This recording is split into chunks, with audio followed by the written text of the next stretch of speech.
आकाशवाणी भोपाल से प्रस्तुत हैं प्रादेशिक समाचार।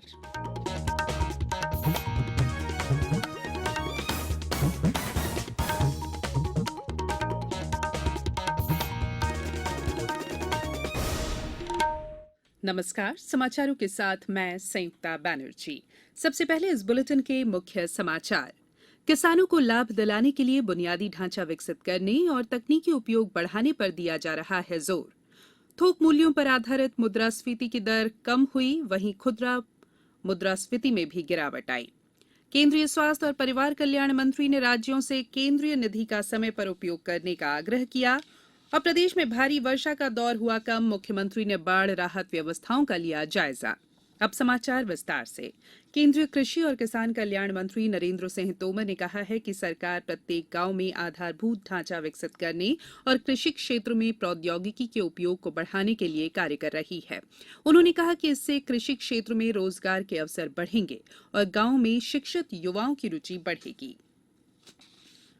भारतीय कृषि अनुसंधान परिषद आईसीएआर द्वारा आयोजित व्याख्यान श्रृंखला के समापन सत्र को संबोधित करते हुए श्री तोमर ने जोर देकर कहा कि प्रौद्योगिकी और आधारभूत ढांचा किसानों के लिए लाभकारी होंगे और इससे देश के कृषि क्षेत्र में भी सुधार होगा।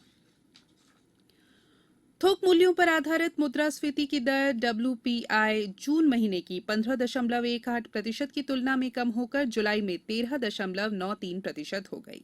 वाणिज्य और उद्योग मंत्रालय के आंकड़ों के अनुसार खाद्य वस्तुओं और विनिर्मित उत्पादों के मूल्य कम होने के कारण थोक मुद्रास्फीति में ये गिरावट आई है। ये आंकड़ा इस वर्ष मई में 15.88% के रिकॉर्ड उच्चतम स्तर पर पहुंच गया था और पिछले साल जुलाई में थोक मुद्रास्फीति की दर 11.57% थी। ये लगातार दूसरा महीना है जब थोक मूल्यों पर आधारित मुद्रास्फीति में गिरावट जारी रही, लेकिन पिछले वर्ष अप्रैल से लेकर अब तक लगातार 16वां महीना है ये दर दोहरे आंकड़े में बनी हुई है।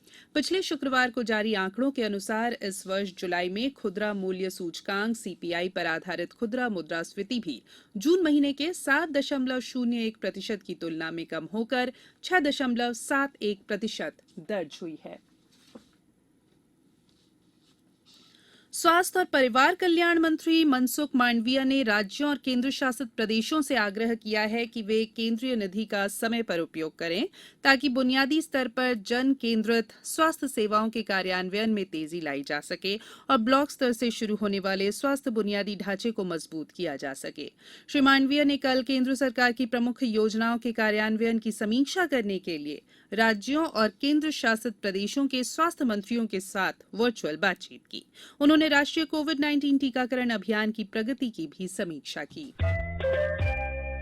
ये समाचार आप आकाशवाणी भोपाल से सुन रहे हैं। हमारे समाचारों को अब आप कभी भी और कहीं भी अपनी सुविधा के अनुसार सुन सकते हैं। ये समाचार बुलेटिन यूट्यूब, ट्विटर और फेसबुक पर AIR न्यूज भोपाल पेज पर सुने जा सकते हैं। इसके अलावा आप हमारी वेबसाइट newsonair.com पर या AIR न्यूज ऐप पर भी समाचार सुन सकते हैं।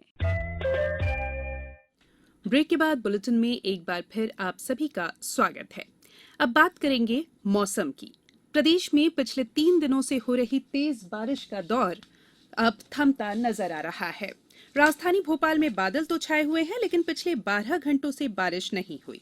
उधर बीते 2 दिनों में हुई लगातार बारिश के चलते प्रदेश के अधिकांश बांधों के गेट खोलने पड़े। नर्मदा, चंबल, बेतवा, ताप्ती और क्षिप्रा नदी उफान पर आ गई।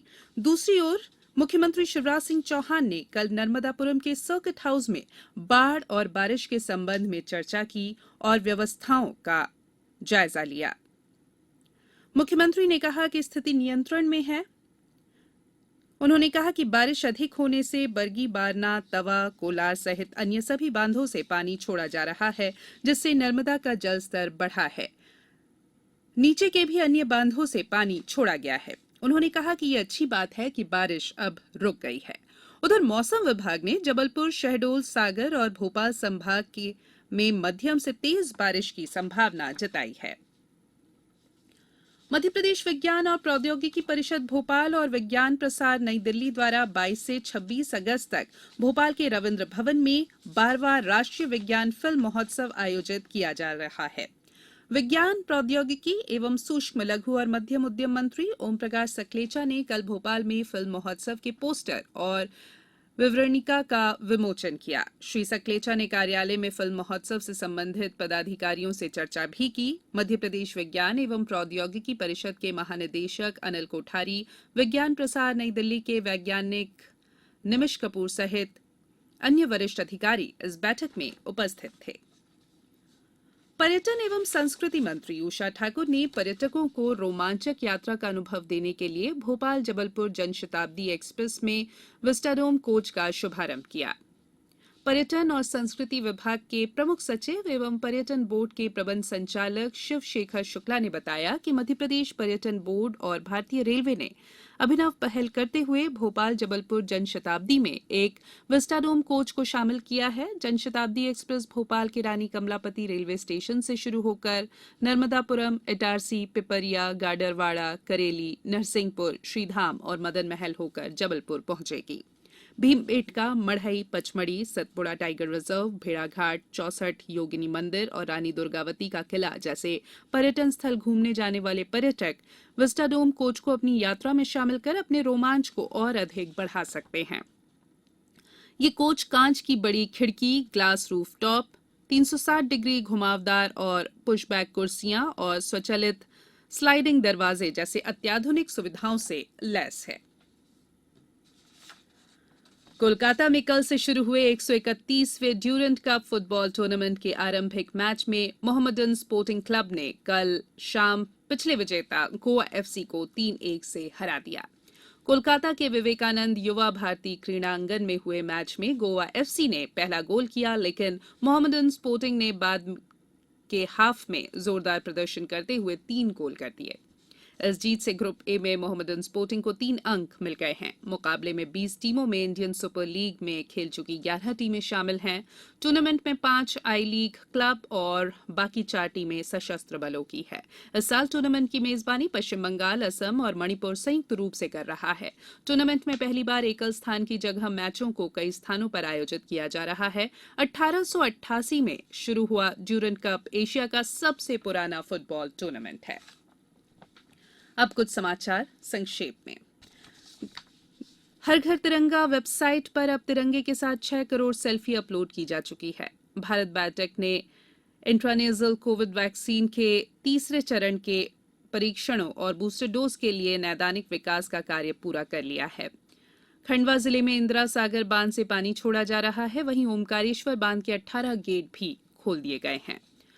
कटनी में आज निःशुल्क कोविड प्रिकॉशनरी डोज लगाने का महाअभियान शुरू किया जा रहा है। महाअभियान के लिए जिले भर के 175 केंद्र निर्धारित किए गए हैं। कृषि मंत्री कमल पटेल ने खरगोन के रायबीड़पुरा ग्राम की बेटी कल्पना गुर्जर का ट्वीट पर उनको बधाई दी है। कल्पना गुर्जर ने इटली में आयोजित 7वीं विश्व ब्रिज स्पर्धा में अंडर 26 महिला वर्ग में प्रथम स्थान प्राप्त किया है। और अशोकनगर जिले की मानसी रघुवंशी ने मध्यप्रदेश राज्य शूटिंग शॉटगन आर्मी चैंपियनशिप में रजत पदक हासिल किया है। अंत में बुलेटिन के मुख्य समाचार एक बार फिर। किसानों को लाभ दिलाने के लिए बुनियादी ढांचा विकसित करने और तकनीकी उपयोग बढ़ाने पर दिया जा रहा है जोर। थोक मूल्यों पर आधारित मुद्रास्फीति की दर कम हुई, वहीं खुदरा मुद्रास्फीति में भी गिरावट आई। केंद्रीय स्वास्थ्य और परिवार कल्याण मंत्री ने राज्यों से केंद्रीय निधि का समय पर उपयोग करने का आग्रह किया। और प्रदेश में भारी वर्षा का दौर हुआ कम, मुख्यमंत्री ने बाढ़ राहत व्यवस्थाओं का लिया जायजा। इस बुलेटिन में फिलहाल इतना ही। इजाजत दीजिए, नमस्कार।